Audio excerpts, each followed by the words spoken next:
Hi guys, today we're looking at how to tape tennis balls. That's the first tennis ball here, which is a head core. Tape needs to be removed on this, and this one is a CA, a table, a tennis ball which is used for table cricket as well worldwide. We're going to look at both of them. Obviously you can see the size differences. Some tournaments they use this, and sometimes they use this bigger size one, which is almost close resemblance to a proper size hard ball. The leather balls.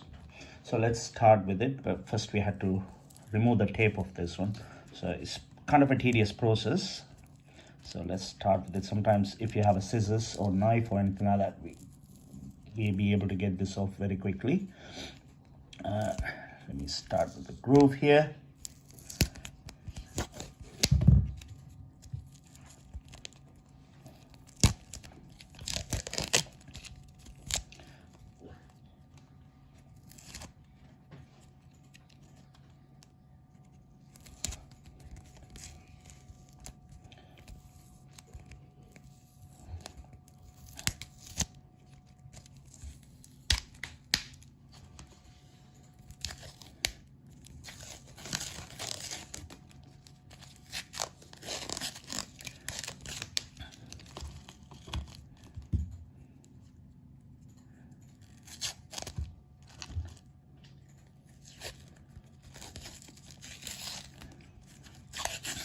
As you can see here, it's pretty much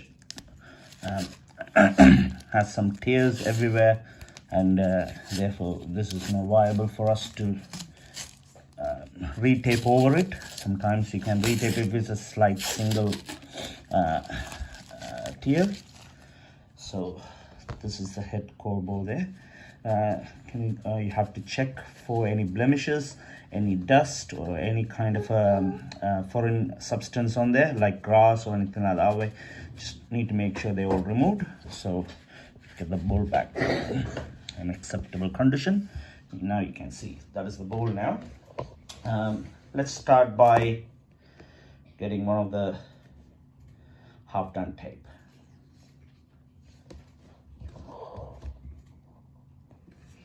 So I'm using the previously used Osaka tape here. This is very stretchy, but also very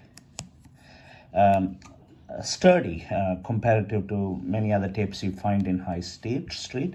The taping has to be involved in a way you can cover 3 axes. The ball has 3 axes. There is one through here, one through here, and one through here. So there is 3 axes, 1, 2, and 3. So same like you look at a cube, think this is a cube, it has to be done on a way there are 3 axes. So always keep an eye out for this plastic, there is rubbery bit here. This rubbery bit can prove troublesome, because when you tape over it, it creates a blemish. So we're trying to avoid it at the beginning, but then we get to the next stage, we'll do it. So when you see this here, this part, it doesn't have that rubbery bit in the middle. So this is probably the first place we can start with.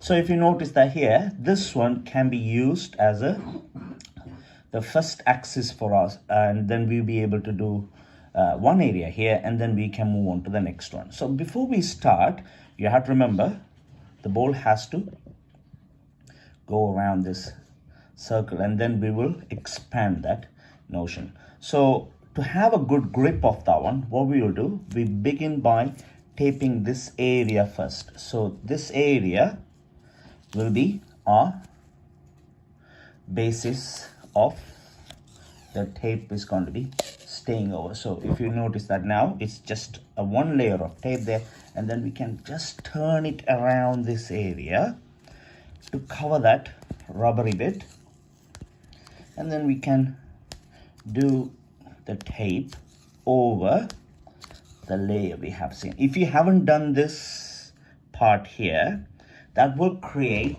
some sort of the tape retraction. So the part of the tape will go towards to the pore areas, and therefore it will shrink, and then it creates a blemish again. So we don't want the blemish. This way we can tape over it. If you notice that here, I'm taping over right over the half part of it. So once the tape covers half of the previous layer of tape, that means that will be more secure. So now let me just complete one rotation here, and then we can see how it looks once I have done one axis. So here,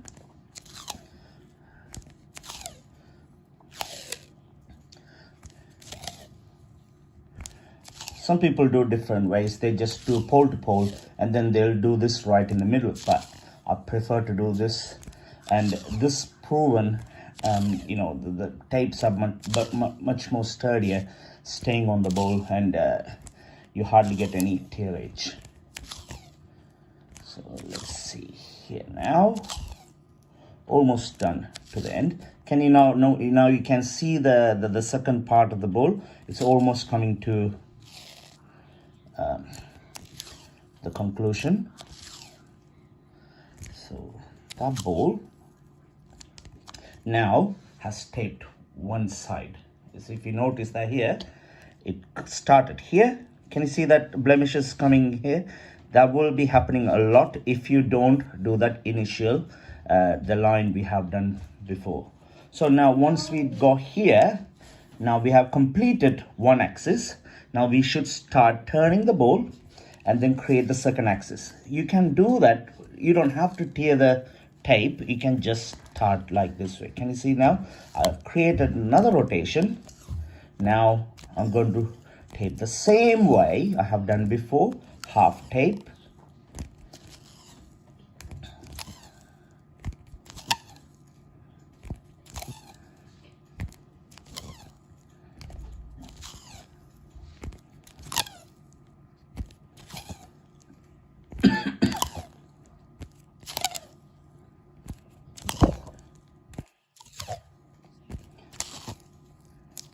See, that line is keep on going top of the half of the other tape beforehand.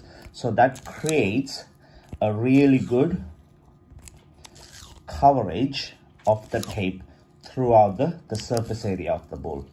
So here I'm almost done to the next line, and you can probably see the last bit of green has now disappeared. Now the bowl is completely covered. If you notice that here, it's completely covered, but it's not perfect. The reason why, the surface tension is only going through two axes. The third axis is still not covered yet. So I need to make sure I complete this one. Then I switch to the third axis. Third axis is now coming up. If you notice, one done this way, another one this way, and the third axis has to go this way. Yeah. So I have to turn it, same like I have done before. I need to ensure I have covered every bit of area which is not being taped. Like if I go over here, that means I missed this gap here. So I need to make sure I have done this now.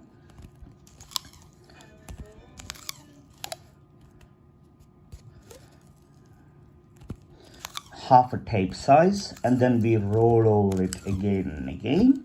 So here the tape is rolled, rolled, rolled.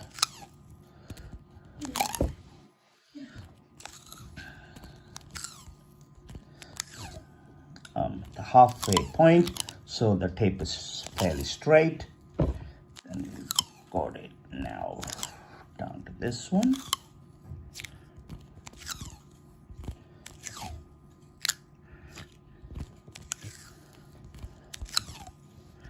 Not easy though, guys. You have to keep constant pressure on the tape, because you don't just tape it like it's just pulling your wool over your eyes. You have to give enough pressure on the bowl as well, so the tape will get kind of a good addition to it. So now I got to the end. I can't finish this off that straight away. What I'll do, I'll just put a line through here to stop any of these corners will coming out.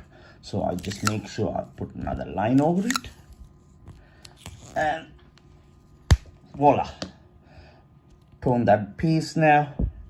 That is a completed table. Now if you want to make sure the bowl doesn't have any blemishes, just make sure, keep an eye out for these ones now. Now if you try to spin the bowl, if it spins like this way, if you notice it, it doesn't have no blemishes.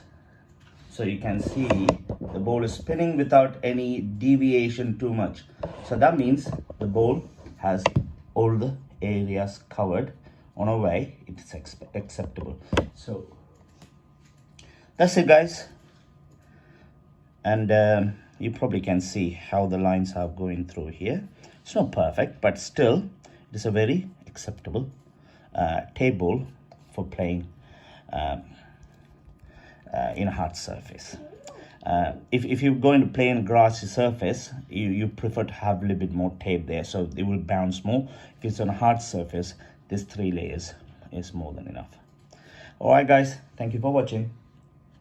Take care. Bye.